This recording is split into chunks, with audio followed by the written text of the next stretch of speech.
Tom MacArthur's town lobby meeting ought to have been uneventful. It was May and MacArthur, a Republican congressman, had returned home to New Jersey to converse with constituents, having won re-race with a heavy lion's share not as much as a year sooner. Typically, at such an occasion, he may have anticipated that would handle 2 or 3 dozen eccentric inquiries, run out some pleasant answers, wrap up following the hour or thereabouts, and go home for a simple night's rest. Yet, it didn't exactly work out that way.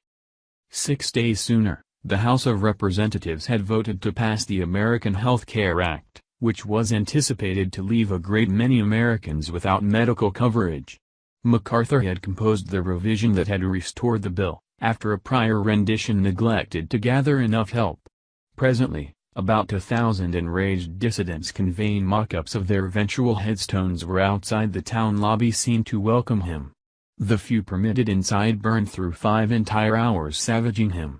"You have been the single most noteworthy danger to my family in the whole world," one man shouted, and a 10-minute tiradethat soon flew around the liberal web. Tom MacArthur's town lobby meeting ought to have been uneventful.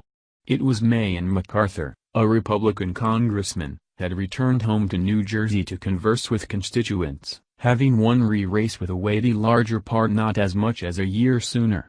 Regularly, at such an occasion, he may have anticipated that would handle several dozen quirky inquiries, run out some respectful answers, wrap up following the hour or something like that, and go home for a simple night's rest.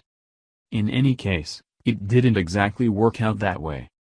6 days sooner, the House of Representatives had voted to pass the American Health Care Act, which was anticipated to leave a great many Americans without medical coverage. MacArthur had composed the revision that had restored the bill, after a prior form neglected to sufficiently collect help. Presently, about 1,000 angry dissidents conveying mock-ups of their eventual headstones were outside the town lobby scene to welcome him. The few permitted inside burned through 5 entire hours savaging him. "You have been the single most noteworthy risk to my family in the whole world," one man shouted, and a 10-minute tiradethat soon flew around the liberal web. This wasn't a unique case. Republicans have been confronting comparative objections the nation over this year. Furious dissenters cornered Idaho agent Raul Labrador into telling paywall, a town corridor that nobody passes on in light of the fact that they don't approach human services, for which he was typically scorned. South Carolina's Joe Wilson, who notably yelled July at President Barack Obama in a joint session of Congress in 2009, found the allegation droned back, paywall, at him by constituents. In Utah, Jason Chaffetz got comparative treatment and blamed participants for attempting to spook and threaten him. When I asked New Jerseyans at MacArthur's town lobby what influenced them to think to spend their Wednesday evening lecturing their congressman, 3 words were on most dissidents' lips: the indivisible gatherings. The Indivisible Project is the American left's nearest proportionate to the Tea Party, the hardline preservationist development that slammed onto the political scene in 2009. It was enlivened by the Indivisible Guide, a manual composed by previous Democratic congressional staff members who decoded how to battle Trump's plan utilizing challenge strategies spearheaded by the Tea Party. Following the guide's recommendation, activists over the U.S. have shelled town lobbies, held sit-ins at officials' supporters, and influenced telephone-to-call after telephone call to their congressional workplaces. Their point is to deaden the Trump Organization by pushing Republican individuals from Congress to vote against him. The development says it has right around 6,000 nearby sections all through the nation, no less than 2 in each congressional locale, and a huge number of dynamic individuals, who run the array from communists who upheld Bernie Sanders to Republicans who upbraid Trump. It's scored up some amazing grassroots raising money and cases to have impacted a few key choices, most quite, the vote that slaughtered the Republicans' lead approach, the disassembling of Obama's Affordable Care Act. But then, not at all like the Tea Party, which promptly got global features, the odds are you've never knew about the Indivisibles. That is an image of the impediments the development faces. It has 2 yearning principal objectives: to prevent Trump from accomplishing anything, and to change liberal grassroots activism and the way Americans connect with popular government.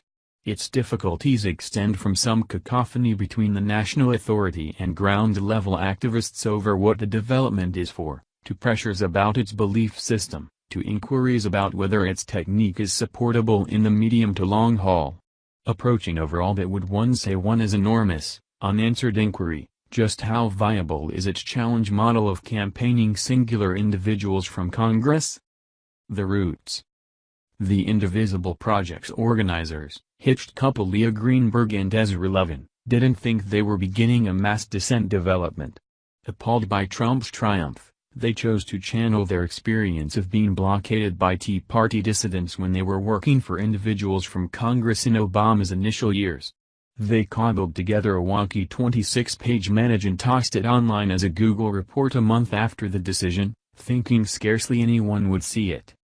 We suspected that perhaps our companions would read it, and that was most likely going to be basically it, and possibly in a half-year some person would tell us that they had perused it and we would be super-energized, says Greenberg, a previous staff member for ex-Virginia Congressman Tom Perriello.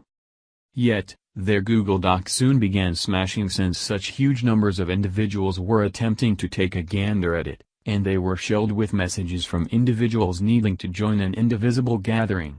They urged individuals to begin their own particular gatherings and started enrolling them on a site. Inside 2 or 3 months Greenberg and Levin had both stopped their business to head up the new development full-time. The hypothesis of progress. Since Republicans hold the administration and the 2 places of Congress, Greenberg and Levin trust the main choice open to hostile to Trump activists is to do everything they can to obstruct his motivation. That implies influencing individuals from Congress to vote against Trump's designs by persuading them they won't get rechosen in the event that they do. Donald Trump's plan does not rely upon Donald Trump, says Levine, an ex-staff member for Texas Congressman Lloyd Doggett. It relies upon whether singular individuals from Congress oblige that plan or oppose it, and that gives constituents really an enormous measure of energy. Practically speaking, this to a great extent implies instructing neighborhood indivisible gatherings on the congressional plan every week and urging them to campaign legislators, regardless of whether Republican or Democrat, to restrict it. Regardless of whether they prevail on every individual vote. Setting up a colossal battle would then be able to change the elements for different bills, contends Levine, reviewing his experience of the Obamacare fight as a congressional assistant. Despite the fact that my manager didn't change his vote, it was clear, the Tea Party, was changing what was politically conceivable, he says. Indeed, Dodd-Frank passed, truly, the Affordable Care Act passed, however. We didn't get card check to help unions, we didn't get a natural bill, we didn't get a portion of the challenging task-making charges that we needed to see get passed. In the long haul, they want to have a dynamic framework at the group level, Greenberg says, at the end of the day, a solid development that survives any longer than the Trump Organization. The errand is to persuade an era of the liberal grassroots that, as Greenberg puts it, you don't need to sit tight for the following race to really affect arrangement results today. What have they accomplished? The Indivisible's dissent demonstrate won its first triumph on January 3, the primary day of the new Congress. With Trump not yet president and as of now buried in inquiries concerning irreconcilable circumstances, Republican congressmen mysteriously chose to gut the Congressional Ethics Office.